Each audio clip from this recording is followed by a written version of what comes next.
Hello everyone, welcome to profound IAS. आज के इस डीएनए में आपका बहुत बहुत स्वागत है। आज हम 29 एंड 30 जो दोनों के डीएनए के बारे में डिस्कस करेंगे, जो इम्पोर्टेंट न्यूज़ है समझ में आ रहा है, जिसमें हम लोग दिल्ली में जो सर्विसेज को लेकर अमेंडमेंट और ऑर्डिनेंस आया हुआ था उसको लेकर एक गौतम भाटिया जी का आर्टिकल है। दूसरा आर्टिकल जो है वो बेसिकली माइनॉरिटी कम्युनिटी पर है, थोड़ा सा कि उनके वॉइस पे कोई खास ध्यान नहीं दिया जा रहा। हालांकि बहुत ज़्यादा एग्जामिनेशन पर्सपेक्टिव से इंपॉर्टेंट नहीं है, लेकिन कुछ बातें हम लोग इसमें ध्यान में रख सकते हैं, ऐसे में लिखने में हमारे काम जोर आ सकता है। इसके अलावा भी कुछ अदर आर्टिकल्स हैं जिनके बारे में बात करेंगे। ओपन मार्केट स्केल के बारे में बात करेंगे। तो बहुत बहुत इम्पॉर्टेंट आज का एडिटोरियल, जिसे आप शुरुआत से लेकर अंत तक ज़रूर देखें। इससे पहले हम आगे बढ़ें, हम प्रोफाउंड आईएएस के इनिशिएटिव्स के बारे में आपको बता देना चाहते हैं कि पहला हमारा फाउंडेशन कोर्स है जो यूपीएससी 2024-25 स्टूडेंट्स के लिए बहुत इंपॉर्टेंट है। 5 जुलाई से कोर्स स्टार्ट हो रहा है। 1 ईयर का कंप्लीट कवरेज मिलेगा आपको इसमें। इसके अलावा इसमें आपको आंसर राइटिंग वगैरह होगा, इसमें आपको टेस्ट सीरीज़ होगा, प्रीलिम्स के लिए आपको प्रिपेयर कराया जाएगा, सब कुछ है इसमें। कंप्लीट कवरेज मिलेगा आपका जीएस पेपर 1, 2, 3, 4 और at the same time essay paper, सब कुछ ठीक है, प्रीलिम्स मेंस इंटरव्यूज़ तीनों के पर्सपेक्टिव से। इसके अलावा कॉम्प्रिहेंसिव कोर्स है यूपीएससी मेंस के लिए, जो बच्चे 2023 में मेंस दे रहे हैं या 24 में भी एग्ज़ाम देंगे लेकिन उनका प्री कंप्लीट हो गया है, वो ये कोर्स ज्वाइन कर सकते हैं। थोड़ा सस्ता कोर्स है ये, आपको ज़्यादा महंगा भी नहीं पड़ेगा। हालांकि सभी कोर्स हमारे बहुत रीज़नेबल रेट पर होते हैं, तो उसमें आपको बहुत दिक्कत नहीं होने वाली है। Along with there is also the availability of the आपको इंस्टॉलमेंट वगैरह भी आपके पास अवेलेबल रहता है। इंडियन वर्ल्ड हिस्ट्री है आपके पास, पोस्ट इंडिपेंडेंस है, आर्ट एंड कल्चर है, पॉलिटी एंड गवर्नेंस है, science and technology, international relations है, इंटरनल सिक्योरिटी है, एथिक्स, एप्टीट्यूड, इंटेग्रिटी है, आंसर राइटिंग है, 15 डेज इन हाउस गुरुकुल अभ्यास है। ये सारी चीज़ें आपकी की जाएंगी। इसके अलावा यूपीएससी ज्योग्राफी ऑप्शनल 2024-25 है, जिसमें पेपर 1, 2 का कंप्लीट कवरेज मिलेगा। 5 जुलाई से ये भी कोर्स स्टार्ट हो रहा है, ठीक है। आंसर राइटिंग होगा, डिटेल एनालिसिस होता है इसमें, आप इसको ज्वाइन कर सकते हैं, ठीक है। सोशोलॉजी ऑप्शनल 4 जुलाई से स्टार्ट हो रहा है, इसको भी आप ज्वाइन कर सकते हैं।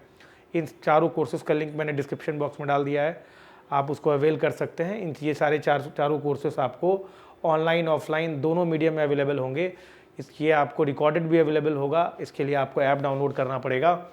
ऐप में आप ये सब चीज़ें रिकॉर्डेड भी देख सकते हो, लाइव भी देख सकते हो, और ऑफलाइन के लिए आपको लखनऊ सेंटर पे आना पड़ेगा, ठीक है। इनके जो लिंक्स है मैंने डिस्क्रिप्शन बॉक्स में डाल दिया है। Starting with manifestly arbitrary clearly unconstitutional.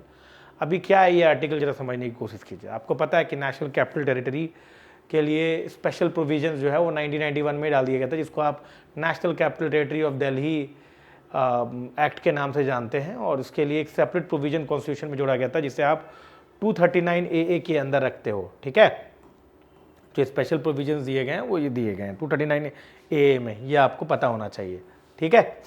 अभी चलिए बात करते हैं कि क्या हुआ है अभी, ठीक।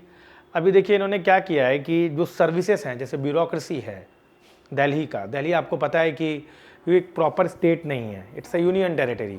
तो यूनियन टेरिटरी का फंडा ये होता है कि वहाँ पर लेजिस्लेटिव असेंबली हो भी, जैसे कि सभी यूनियन टेरिटरी में लेजिस्लेटिव असेंबली नहीं है। प्रेजेंट डे में आपको पुदुचेरी में मिलेगा, दिल्ली में मिलेगा, जम्मू एंड कश्मीर में मिलता है, ठीक है। तो जिनके पास यूनियन टेरिटरी में लेजिस्लेटिव असेंबली होता है, वहाँ पर वो लेजिस्लेट कर सकते हैं स्टेट लिस्ट में। तो दिल्ली इस मामले में थोड़ा सा स्पेशल यूनियन टेरिटरी है, लेकिन प्रॉपर स्टेट नहीं है, समझ में आ रहा है। इवन दो दिल्ली की जो स्टेट लेजिस्लेटिव असेंबली है वो लेजिस्लेट कर सकती है स्टेट लिस्ट में, ठीक है। लेकिन बात इंपॉर्टेंट ये है कि स्टेट लिस्ट में पार्लियामेंट का भी पैरेलल पावर है। ये बात आप ज़रा ध्यान रखिएगा। देखिए समझिए बात को, क्या मैं कह रहा हूँ। देखिए नॉर्मली अगर हम अपने कॉन्स्टिट्यूशन में देखें तो देयर इज़ 7th शेड्यूल, ठीक, there is 7th schedule, that is important. ये 7th शेड्यूल होता है हमारे कॉन्स्टिट्यूशन में है। इसमें 3 लिस्ट हैं, एक है सेंट्रल लिस्ट, जिसको आप यूनियन लिस्ट भी कहते हैं, दूसरा है आपके सामने स्टेट लिस्ट, और तीसरा है कॉन्करेंट लिस्ट, ठीक। एक्चुअली इसने डिवीजन ऑफ पावर किया गया है इसमें। तो नॉर्मली क्या होता है, जब स्टेट रहता है तो सेंट्रल लिस्ट में पार्लियामेंट लेजिस्लेट कर सकता है, स्टेट लिस्ट में स्टेट लेजिस्लेचर कर सकता है, ठीक है। मतलब नॉर्मल कंडीशन में पार्लियामेंट कभी भी स्टेट लिस्ट को लेजिस्लेट नहीं कर सकता। कुछ एक्सेप्शनल कंडीशन है, समझ में 249, 250 के तहत 251, 252 तो वो कर सकता है, लेकिन ऑर्डिनरी मतलब नॉर्मल कंडीशंस में नहीं कर सकता। कॉन्करेंट लिस्ट में दोनों ही कर सकते हैं, स्टेट लेजिस्लेचर और पार्लियामेंट दोनों। लेकिन दिल्ली चूंकि फुल फ्लेज स्टेट नहीं है, वो एक यूनियन टेरिटरी है, उस केस में स्टेट लिस्ट में जो दिल्ली की जो स्टेट लेजिस्लेचर है वो तो कर ही सकता है, पार्लियामेंट भी नॉर्मल कंडीशन में भी कर सकता है। तो इसीलिए फुल फ्लेजेड आप स्टेट नहीं कह सकते इससे यूनियन टेरिटरी, समझ में आ गया। अच्छा, उसके अलावा दिल्ली के कंडीशन में क्या है कि 3 चीज़ें हैं, एक है पुलिस है और 2-3 मैं आपको दिखाऊंगा, लॉ एंड ऑर्डर है। इन 3 चीज़ों पर जो है land, law and order and police, इन 3 चीज़ों पर दिल्ली की स्टेट असेंबली कुछ भी लेजिस्लेट नहीं कर सकती। दो it is part of the state list, law and order, police and land, ये तीनों के तीनों जो हैं वो स्टेट लिस्ट के पार्ट है। स्टिल पार्लियामेंट जो है वो लॉ बना सकता है, उस पर स्टेट लेजिस्लेचर का पावर नहीं है। यानी कि लैंड, लॉ एंड ऑर्डर और पुलिस में स्टेट का अपना पावर, मतलब यूनियन दिल्ली के स्टेट लेजिस्लेचर के पास पावर नहीं है कि वो लेजिस्लेट करे, वो पार्लियामेंट और सेंट्रल गवर्नमेंट का पावर है उसमें। यानी कि जो पावर स्टेट लेजिस्लेचर को जनरली मिलता है वो तो मिल रहा है, लेकिन उस पर पार्लियामेंट भी लेजिस्लेट कर रहा है, तो यानी कि वो पावर जो है वो पैरेलल पावर है स्टेट लिस्ट पर दिल्ली के केस में। और दूसरा, उस स्टेट लिस्ट में भी 3 चीज़ें ऐसी हैं जिस पर सेंट्रल स्टेट लेजिस्लेचर लॉ नहीं बना सकता। तो दिल्ली का जो स्टेटहुड का फंडा जो है, या आप ये कहें कि उतना पावर नहीं दिया गया दिल्ली को। अब देखिए इन्होंने क्या कहा है, ऊपर से जो सर्विसेज होती है, ब्यूरोक्रेसी, वो पावर भी छीन लिया गया है। ये आर्टिकल उसी को लेकर है, जो वहाँ की जो ब्यूरोक्रेसी है दिल्ली की, कह रहे हैं उसका भी पावर जो है दिल्ली से छीना जा रहा है। अब ये आर्टिकल इस पर कैसे है मैं समझाता हूँ आपको। हुआ ये, इससे पहले भी मैंने कुछ दिन पहले एक एडिटोरियल लिया था जिसके बारे में इस पर बताया था मैंने आपको। हुआ ये कि सुप्रीम कोर्ट ने एक फैसला दिया कि दिल्ली की जो ब्यूरोक्रेसी है उसका एक्सक्लूसिव पावर दिल्ली गवर्नमेंट को होना चाहिए। समझ में आ गया आपको।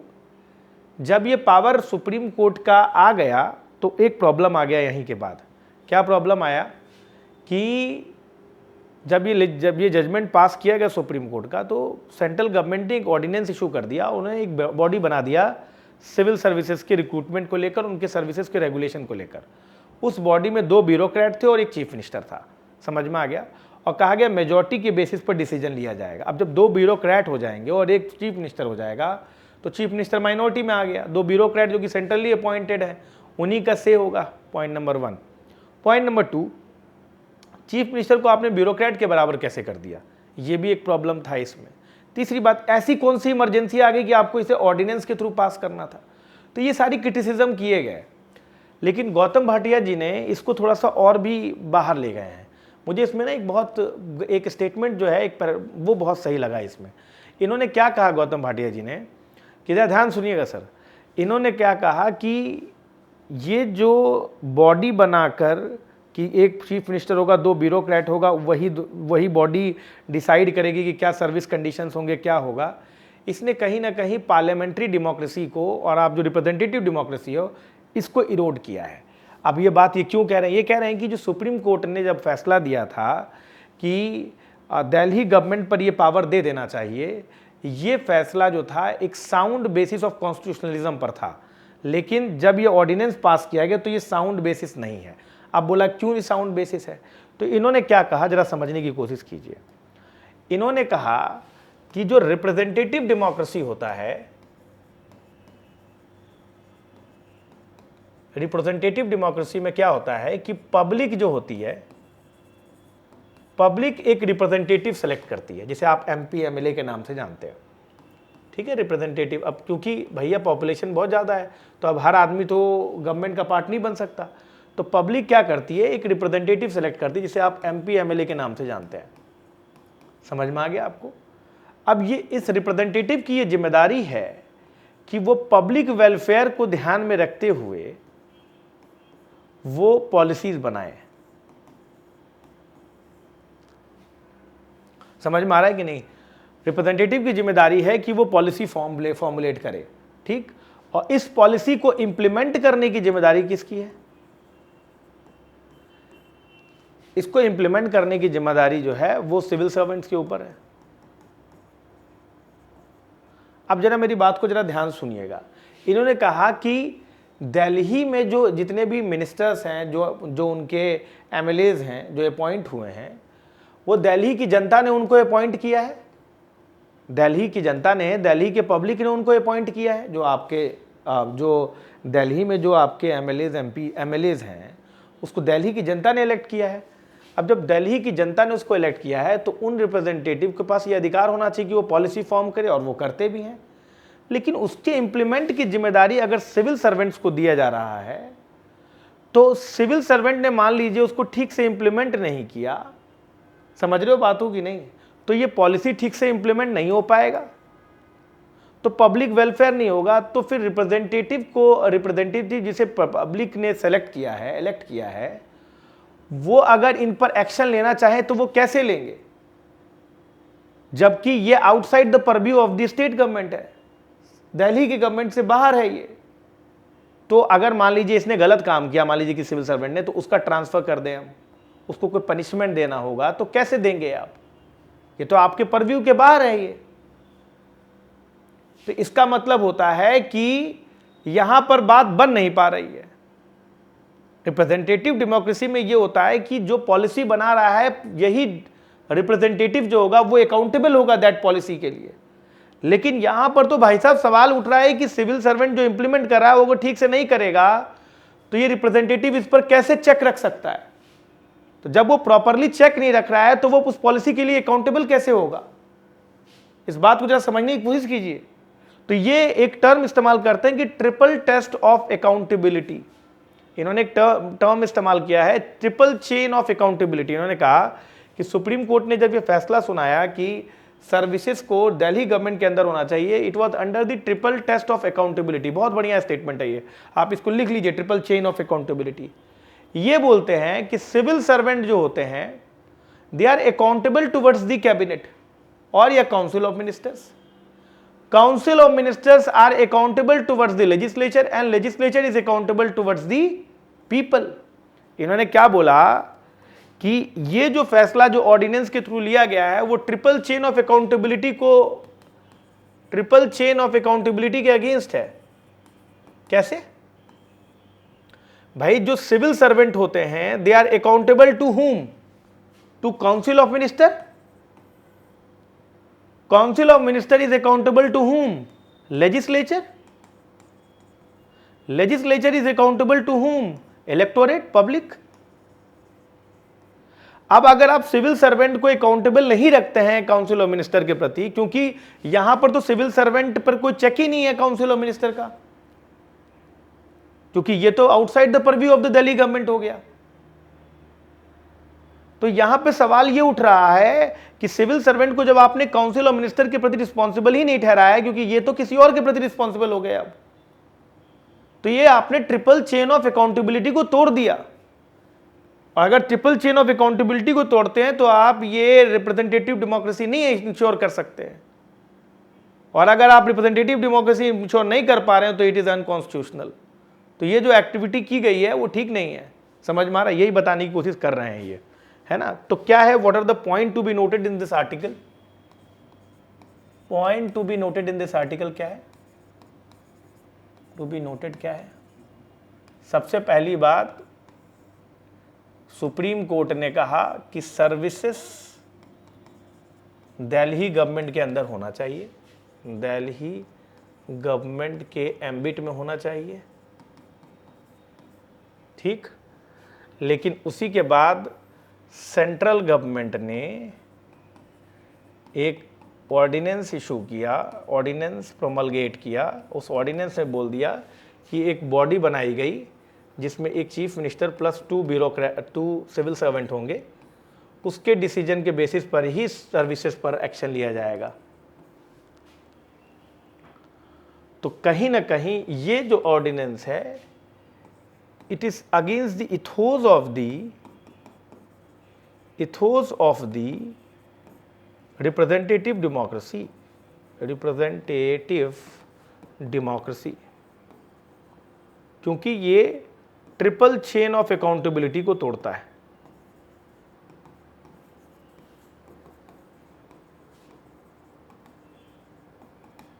Are you getting my point? है क्वेश्चन पूछ सकता है, what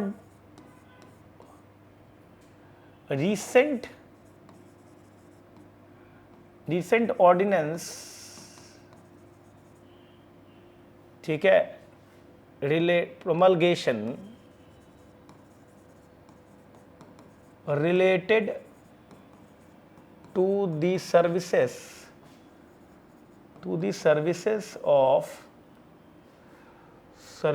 of Delhi,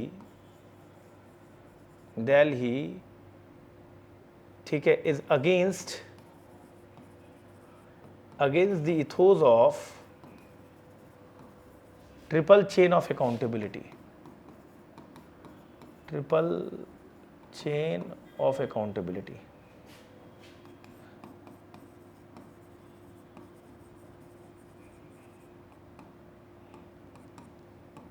Critically analyze 250 words, 15 marks. ठीक है, समझे? चलो आगे बढ़ो।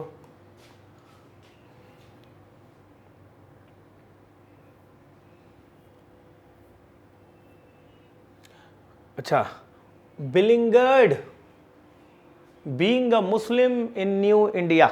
अब देखो इस आर्टिकल में बहुत कुछ तो हमारे लायक नहीं है, बड़ा मतलब कि इसको देखो क्या करेंगे हम लोग, जहाँ पर ये बीजेपी या पॉलिटिकल टर्म इस्तेमाल किए गए हैं उसको हम लोग हटा देंगे, केवल एग्जामिनेशन पर्सपेक्टिव से इसमें क्या पॉइंट मिल सकता है वो हम लोग देख सकते हैं।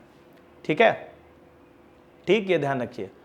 इन्होंने ये बोला कि देखिए हमारे जो honourable prime minister Narendra Modi ji हैं वो यूएस कांग्रेस में गए, उन्होंने जॉइंटली एड्रेस किया। उनसे एक रिपोर्टर ने पूछा कि भाई आप बताइए कि आपकी कंट्री में मुस्लिम्स एंड माइनॉरिटीज़ की क्या सिचुएशन है। तो हमारे जो ऑनरेबल प्राइम मिनिस्टर है उनका एक स्टेटमेंट था, उन्होंने बोला कि we have always proved that democracy can deliver. उन्होंने कहा कि हम हमेशा प्रूव करते हैं कि डेमोक्रेसी डिलीवर कर सकता है और हम डेमोक्रेसी पे फुली फेथ रखते हैं। और इन्होंने बोला कि when I say deliver this is regardless of the caste, creed, religion, gender.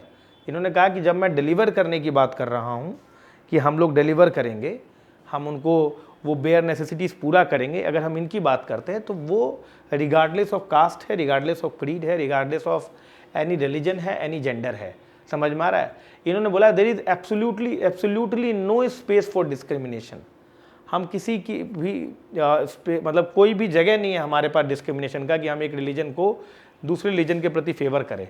फिर उसी के बाद थोड़े टाइम बाद बैरक ओबामा ने एक स्टेटमेंट दिया कि protection of the Muslim minority in Hindu majority India, इस पर थोड़े से कुछ क्वेश्चंस किए। तो अब ये जो ऑथर हैं जियाउस सलाम, उन्होंने बताया है कि क्या चीज़ें आपके सामने हमें इनके सामने दिखाई दे रही हैं जो थोड़ा सा प्रॉब्लमेटिक है। अब इन्होंने क्या बोला कि जो हमारी जो करंट रूलिंग डिस्पेंसेशन है उनके पास एक भी सिंगल मुस्लिम कैंडिडेट नहीं हाउस में दिखाई दे रहा है। इन्होंने कहा कि जो कर्नाटका इलेक्शन में 224 सीटों पर जो लोग बिठाए गए उसमें एक भी जो है मुस्लिम कैंडिडेट नहीं था। ठीक, इसके बाद इन्होंने बोला कि ये पहली बार ऐसा हुआ है कि मतलब फ्रॉम द इंडिपेंडेंस कि कोई सिंगल मुस्लिम मिनिस्टर नहीं है। इन्होंने बोला कि अभी तक के जितने भी टाइम हुआ है उसमें इंडिपेंडेंस के बाद एक भी मुस्लिम मिनिस्टर, पहली बार ऐसा हुआ है कि नहीं है हमारे काउंसिल ऑफ मिनिस्टर में। उसके बाद इन्होंने बोला कि बीजेपी जो है रूलिंग पार्टी है विदाउट एनी सिंगल मुस्लिम पार्लियामेंटेरियन। पहली बार मतलब ऐसा हुआ है जिसमें एक भी मुस्लिम पार्लियामेंटेरियन नहीं है मुस्लिम बीजेपी पार्टी की तरफ से। तो फिर इन्होंने बोला कि जो ये प्लूरलिज्म की बात करी जाती है अक्सर कि India has a pluralistic culture, India has a accommodative stance, ये बस एक बात है। इन्होंने ये कहा, इन्होंने कहा कि केवल बीजेपी ने, मैं इस बातों को थोड़ा सा आपको काटूंगा भी, आप पहले मेरी बात को सुन लीजिए ये कहना क्या चाहते हैं, फिर कोई ये ना कहे कि सर आपने पूरा स्टेटमेंट नहीं पढ़ा। ये इन्होंने बोला कि ये केवल बीजेपी में ही नहीं है, जो अन्य पॉलिटिकल पार्टीज हैं वहाँ पर भी ये देखने को मिल रहा है आजकल कि वो जो मुस्लिम पार्लियामेंटेरियन या मुस्लिम कोई लीडर रहता है तो उसको वो जगह नहीं मिल पाती है। इन्होंने एक स्टेटमेंट दिया कि there is not a single Muslim chief minister present in India. India में एक भी ऐसा नहीं है जो कि मतलब कि मुस्लिम चीफ मिनिस्टर रहा हो। इन्होंने एक और बात कहा कि नॉन बीजेपी गवर्नमेंट कहीं वहाँ पर भी चीफ मिनिस्टर नहीं है, मुस्लिम चीफ मिनिस्टर, जहाँ पर नॉन बीजेपी गवर्नमेंट है। जैसे कि इन्होंने बोला हिमाचल प्रदेश हो, चाहे पंजाब हो, दिल्ली हो, राजस्थान, बिहार, झारखंड, छत्तीसगढ़, वेस्ट बंगाल, उड़ीसा, तेलंगाना, आंध्र प्रदेश, तमिलनाडु, केरला, कर्नाटका, इन सब में आप देख लीजिए कहीं पर भी आपको चीफ, ये तो नॉन बीजेपी स्टेट्स हैं, इनमें तो बीजेपी है ही नहीं, लेकिन फिर भी यहाँ पर सर जी जो है कोई चीफ मिनिस्टर ऐसा नहीं है जो मुस्लिम आपको नजर आ रहा होगा। ठीक है, the parties talk about pluralism, बोलते हैं कि पॉलिटिकल पार्टी प्लूरलिज्म की बात करती है, पर जो ज़्यादातर प्रैक्टिस करती है वो मेजोरिटेरियनिज्म ही है। क्योंकि देखो यहाँ पर एक बात समझना पड़ेगा आपको कि ये जो ज़्यादातर पॉलिटिकल पार्टीज़ होती हैं वो वोट गार्नर करना चाहती हैं। इनको पता होता है कि चलो हम किसी भी तरीके से ज़्यादातर वोट तो हमें मेजोरिटेरियन इंटरेस्ट से मिलने वाला है, लेकिन थोड़ा बहुत जो है लिप सर्विस देकर हम जो है माइनॉरिटी वोट्स भी गार्नर कर ले। ठीक है, तो इस वजह से ये ऐसा देखने को मिल रहा है कि हमें जो मुस्लिम रिप्रेजेंटेशन है वो कम दिखाई दे रहा है हमारे पार्लियामेंट में। ठीक है, ऐसा इन्होंने एक एग्जांपल दिया, गुलाम नबी आज़ाद थे, उनको भी ऐसा फील हुआ था कि वो स्टेटस इनको नहीं मिल पाया जो इनको मिलना चाहिए था। उसके ये तो इन्होंने बोला कि पॉलिटिकल रिप्रेजेंटेशन की बात हो रही है। दूसरा इन्होंने बोला कि आप देखिए कि मुस्लिम्स के अदर बातों पर कहा कि इन्होंने कई जगह पे देखा कि लिंचिंग की गई है, जैसे अकलक का केस दादरी में हुआ था और बहुत जगहों पर देखा गया। ठीक है, जहाँ पर लिंचिंग हो रहा है, जैसे कि बिहार हुआ, झारखंड हुआ, राजस्थान हुआ, महाराष्ट्र में, लेकिन ये मैटर ज़्यादातर इग्नोर कर दिया जाता है। 97% of the cases of lynching जो है इंडिया में वो 2014 के बाद दिखाई दिए हैं। अभी डेटा कहाँ से लाया है ये मुझे मालूम नहीं, पर इनका ये डेटा है कि जो 2014 के बाद, जो कि हमारी जो करंट रूलिंग डिस्पेंसेशन वो 2014 के बाद ही आई थी, तो ये कहना ये चाह रहे हैं कि ये चीज़ जो है वो रूलिंग डिस्पेंसेशन के बाद ही हुआ है कि 97% ऑफ दी लिंचिंग केसेस जो हैं वो 2014 के बाद देखने को मिले हैं। ये ध्यान रखिएगा। हालांकि इसमें केवल बीजेपी नहीं, नॉन बीजेपी, जैसे झारखंड के भी एक मिनिस्टर ने कहा था कि हम इस पर एक्शन लेंगे, उसके बाद मतलब कि एक मिनिस्टर ने कहा था कि हम इस पर एक्शन लेंगे, लेकिन फिर अचानक उनके बोलने के बाद ही तुरंत जो है झारखंड और हरियाणा में वो चीज़ें हो गई, मतलब लिंचिंग हो गया। तो लिंचिंग के इंसिडेंट भी आपको देखने को मिलता है। लिंचिंग मॉब वायलेंस है जिसके थ्रू कई बार किसी कम्युनिटी के पर्सन को टारगेट किया जाता है और कई बार डेथ भी हो जाता है। ठीक है, इसके अलावा इन्होंने बोला कि अब वंदे मातरम और भारत माता की जय, जो पहले कई बार मुस्लिम्स नहीं बोलते थे, तो वो तो छोड़ दीजिए, अब तो कई बार मुस्लिम्स को जय श्री राम कहने का भी बाध्य किया जाता है, ये इन्होंने कहा है। ठीक है, इन्होंने एक स्टेटमेंट दिया है कि अब देखिए ये स्टेटमेंट आर वेरी मतलब थोड़े से वो हैं, बहुत मतलब ठीक स्टेटमेंट नहीं है जिसे हम नहीं लिख सकते, तो फालतू में ऐसे स्टेटमेंट बोलने का कोई मतलब नहीं है। ठीक है, लेकिन उन्होंने बोला है कि स्लोगनिंग के लिए बाध्य किया जाता है, जिसको अगर ना बोले तो आपको एंटी नेशनल कर दिया जाता है। फिर उन्होंने बोला है कि there is rise in hate speech in India. समझ में आ रहा है कि नहीं, क्या हेट स्पीच वगैरह देखने को काफ़ी मिल रहा है। ठीक, इसके अलावा इन्होंने क्या कहा, इन्होंने कहा कि कई बार ऐसा भी देखने को मिलता है कि जो मुस्लिम कम्युनिटी के जो रिलीजियस स्क्रिप्चर्स है उनका मजाक उड़ाया जाता है। इन्होंने और भी बताया, इन्होंने बोला कि आजकल जो मूवीज़ आ रही हैं जैसे केरला स्टोरी वगैरह है, उन पर कई बार क्या होता है कि स्क्रीनिंग चल रहा होता है थिएटर में, तो वहाँ पर कोई पार्लियामेंटेरियन या कोई मिनिस्टर पहुँच गया और वो इन्फ्लेमेटरी स्पीच दे दिया उसने। फिर वही चीज़ देखने को मिला है कि केरला फाइल्स वगैरह में, तो इस टाइप के केसें आपने देखा होगा, केरला स्टोरी, क्या कश्मीर फाइल्स, 72 हूरें, इस टाइप की बड़ी मूवीज़ आ रही हैं जो कि एक पर्टिकुलर कम्युनिटी को ऐसा फील हो रहा है कि they are being targeted, right. उन्होंने कहा कि वो समय ही चला गया जब पहले खान चाचा हुआ करते थे जो बहुत काइंड थे, अमर अकबर एंथनी जैसी प्लूरलिस्टिक मूवीज़ बना करती थी। अब तो मूवीज़ ये जो बन रही हैं यही अब का टाइम का करंट मूवी स्ट्रक्चर है। समझ रहे हो बातों की नहीं। इसके अलावा इन्होंने बोला कि सर जी और भी कई सारे वुंड्स हैं, जैसे इन्होंने बोला कि नवरात्रि के फेस्टिवल में शॉपकीपर को कहा जाता है कि मीट ना बेचा जाए।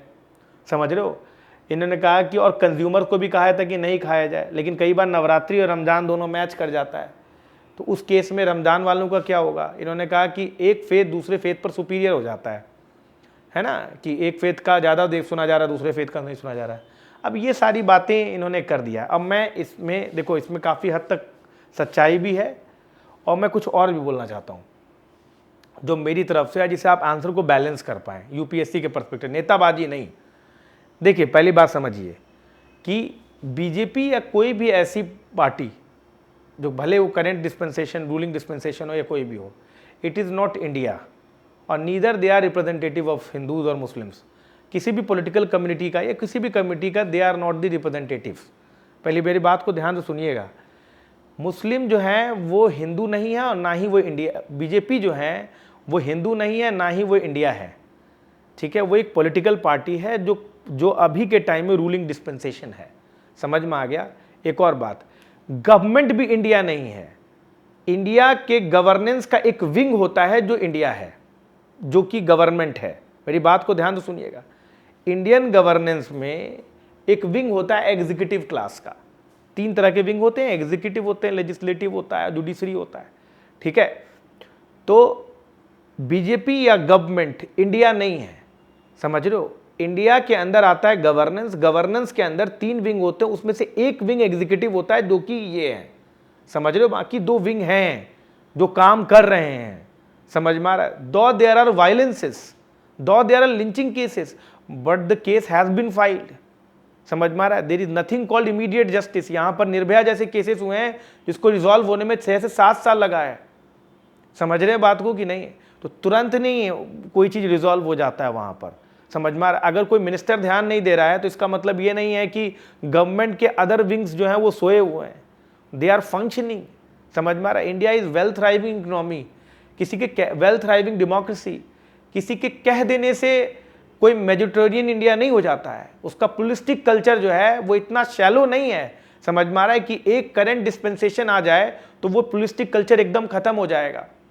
India has well deep rooted constitutional democracy, जहां पर आर्टिकल 14 जैसे क्लॉज है, जहां पर equality before law and equal protection of law होता है, समझ में आ रहा है। जहां पर आर्टिकल 25 जैसे क्लॉज है, जहां पर फ्रीडम ऑफ कंसाइंस है, where people can thrive.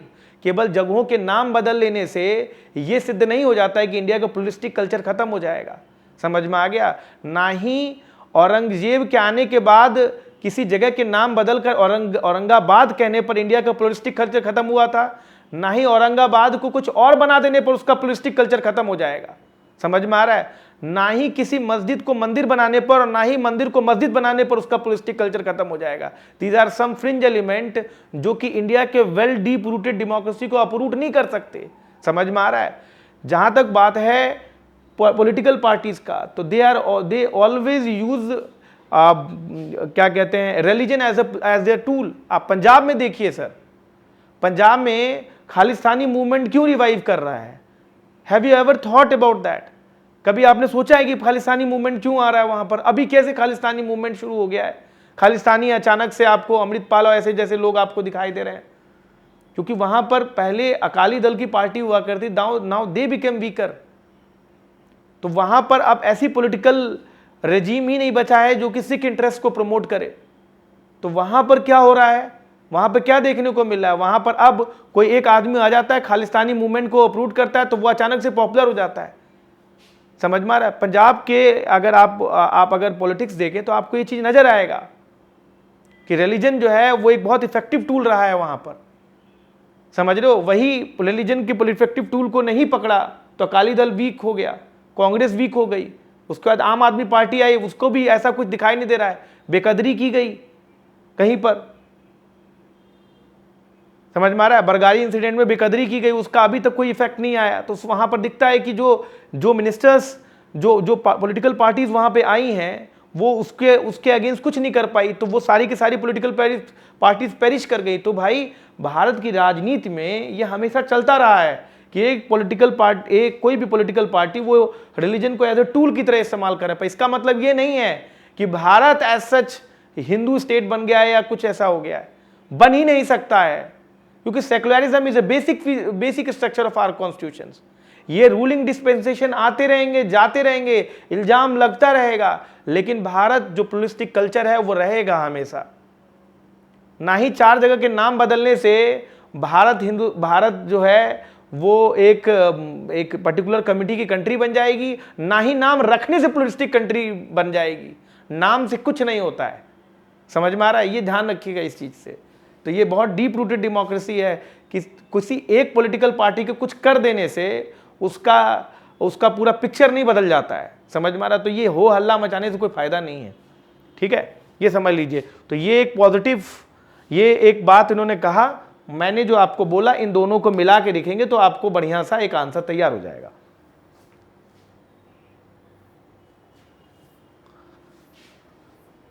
Okay, open market scheme for wheat and rice. अब ये क्या है जरा मैं आपको समझाता हूं।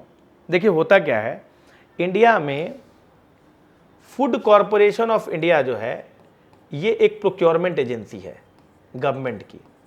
ये क्या करती है, ये फार्मर से एमएसपी पर व्हीट राइस परचेज करती है और डिफरेंट स्टेट्स में जो आपके राशन शॉप होते हैं, जिसे पब्लिक डिस्ट्रीब्यूशन सिस्टम कहा जाता है, उस पर बांटती है। ये इसका काम है।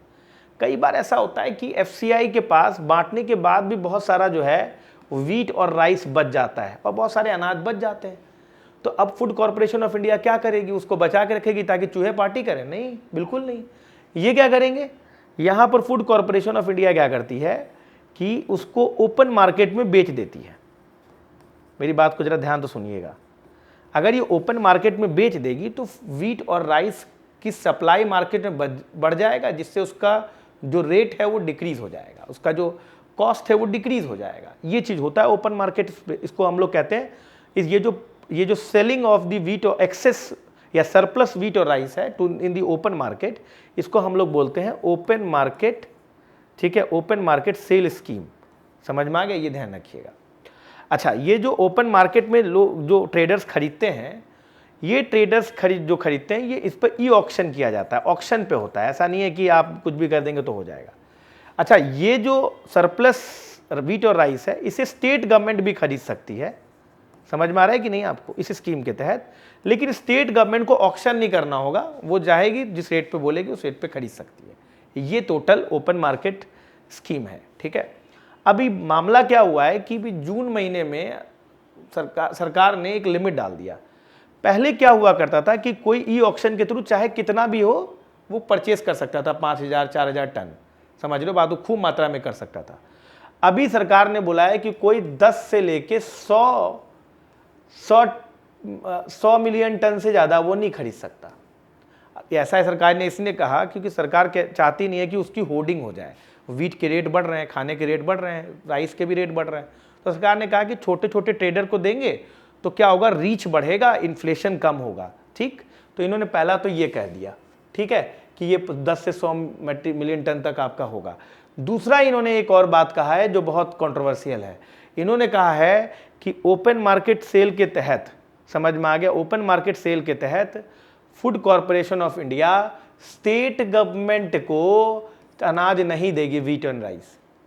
अब देखिए एक बात समझिए, क्या होता है ना, नेशनल फूड सिक्योरिटी एक्ट के तहत सेंट्रल गवर्नमेंट 3 रुपये में चावल, 2 रुपये में गेहूं और 1 रुपये में मोटा अनाज देती है, जिसे आप wheat rice and coarse grain कहते हैं। तो वो 80 करोड़ लोगों को देती है। तो सेंट्रल गवर्नमेंट ने कहा है कि भाई स्टेट गवर्नमेंट को काहे चाहिए ये ओपन मार्केट सेल में है, जब हम 80 करोड़ लोगों को दे रहे हैं तो तुमको दोबारा क्यों चाहिए? स्टेट गवर्नमेंट कह रही है भाई सुनो, तुम्हारे अलावा हमें भी देना होता है, हमारे भी अपने स्कीम्स होते हैं, तो तुम हमें नहीं दोगे तो क्या मतलब कि गलत कर रहे हो कि नहीं? हम कैसे पुअर को सर्व करेंगे? तुम्हारे देने से नहीं होता, तुम बहुत कम देते हो। समझ रहे हो बातों की नहीं? This is the tussle. Karnataka और तमिलनाडु ने कहा है कि ये गलत हो रहा है, it is against poor policy कि आप। अच्छा, इतना ही नहीं, सरकार ने यह भी कह दिया है कि कोई भी प्राइवेट ट्रेडर स्टेट गवर्नमेंट को नहीं बेचेगा, मतलब स्टेट गवर्नमेंट को देना ही नहीं है। तो कुछ स्टेट, जैसे कांग्रेस कर्नाटका कह रही है कि कांग्रेस का गवर्नमेंट आ गई है, उन्होंने प्रॉमिस किया था कि हम चावल और गेहूं देंगे, समझ में, सस्ते रेट में, फ्री में, इसीलिए सरकार ने ऐसा किया, हमारे से बदला ले रही है। तमिलनाडु ने कहा हमें ऑल्टरनेटिव वे करना होगा। एफसीआई का ऑफिशियल एक्सप्लेनेशन किया है, गवर्नमेंट का ऑफिशियल की 80 करोड़ लोगों को तो मिल ही रहा है, बाकी बचे 60 करोड़ लोगों को भी तो मिलना चाहिए, तो सस्ते रेट में मिलना चाहिए, इसीलिए सरकार ने कहा कि हम ये करना चाह रहे हैं। ऑफिशियल स्टैंड ये है कि 80 करोड़ लोगों को तो हम दे रहे हैं नेशनल फूड सिक्योरिटी एक्ट के तहत, जो बचे हुए 140 करोड़ में से साइड 60 करोड़ हैं, उनका क्या? उन्हें भी तो चाहिए सस्ते रेट में खाना, उन्हें हम ये प्रोवाइड करवा रहे हैं इस तरीके से, ठीक है, ये कि कहा जा रहा है। Karnataka government set to give cash in lieu of free rice from July 1। अब अगेन वही वाली प्रॉब्लम आ गई कि अब कर्नाटका गवर्नमेंट को मिला नहीं, चावल नहीं मिला, क्योंकि उन्हें तो बोला है कि प्रोक्योरमेंट नहीं कर सकते आप। तो अब ये क्या करें कर्नाटका गवर्नमेंट? तो इन्होंने कैश बांट दिया 170 रुपीज़ पर पर्सन। इन्होंने अपना पोल प्रॉमिस दिया था इलेक्शन लड़ने से पहले कि भाई हम तुम्हें फ्री राइस प्रोवाइड करेंगे, इसीलिए इन्होंने किया। इनका एक स्कीम था अन्न भाग्य स्कीम, उसके तहत। Tamil Nadu governor dismisses minister back tracks later. इसमें क्या हुआ ना कि एक मिनिस्टर का अरेस्ट हुआ, समझना, वी सेंथी बालाजी, इनको क्या किया गया, अरेस्ट किया गया because of a certain offence. तो फिर अचानक जो RN रवि थे उन्होंने कम्युनिकेट कर दिया कि भाई इनको जो है तुरंत डिस्क्वालीफाई किया जाए, पर बाद में इन्होंने कहा कि नहीं नहीं हटा देते हैं इस चीज़ को। तो ये ज़रा टसल रहता है हमेशा यहाँ तमिलनाडु में गवर्नर और उनके बीच में, समझ लो, गवर्नर आदि सेंट्रल गवर्नमेंट अपॉइंटी होते हैं, तो वो फिर टसल रहता है हल्का सा स्टेट्स के बीच में, जहाँ पर स्पेशली गवर्नमेंट अलग है, मतलब जैसे सेंट्रल गवर्नमेंट और स्टेट गवर्नमेंट अलग अलग हैं, तब वहाँ प्रॉब्लम होता है। ये देखने को मिला है कई बार, जहाँ पे डबल इंजन है वहाँ वो प्रॉब्लम नहीं मिलता है। Surge in food prices shows inflation far from tamed. अभी ये सर बहुत बढ़ गया है, राइस के रेट बढ़ गए हैं, वीट के बढ़ गए हैं, पोटैटो सर जी, मतलब ये टोमेटो तो 100 रुपये केजी मिल रहा है सर, बहुत ही ज़्यादा बढ़ गया है। तो इन्फ्लेशन चल रहा है खाने में खास करके, ठीक है, इस पर थोड़ा क्वेश्चन किया गया है। अच्छा, UPSC aspirant move to high court, ये कल का न्यूज़ था। वेग क्वेश्चन डाल दिए थे ना वो ड्यू प्रोसेस ऑफ लॉ वाला इस साल, तो काफ़ी सारे वेग क्वेश्चन। तो ये बोल रहे हैं कि ऑब्जेक्टिव में भी सब्जेक्टिविटी रहेगा तो कैसे चलेगा, तो उसी पर लेकर हाई कोर्ट में पहुँचे हुए हैं ये लोग, तो वो लोग कहना चाह रहे हैं। अच्छा, will oppose uniform civil code, IUML जो है, इंडियन यूनियन मुस्लिम लीग ने कहा कि ये against the ethos of the constitution article 44, ये नहीं कहता कि आप पूरे भारत में यूनिफॉर्म सिविल कोड ला दें, तो ये अगेंस्ट द एथोस कह रहे हैं, ये हमारे रिलीजन के अगेंस्ट है, ऐसा कुछ कह रहे हैं ये, ठीक है। This is all for today, we have discussed 3 major editorials, ठीक है। बहुत डिटेल से मैं डिस्कस करता हूँ, बैकग्राउंड से समझ में आ रहा है, तो इतना डिटेल्ड आपको कहीं पर भी स्पेशली एडिटोरियल तो नहीं मिलेगा, और बहुत कॉम्प्रिहेंसिव भी रहता है। सो लाइक ज़रूर करिएगा वीडियो को, अपने दोस्तों में फैलाइए, शेयर करिए, और at the same time channel को ज़रूर सब्सक्राइब करिए। Thank you all of you, bye bye, अपना ख्याल रखें।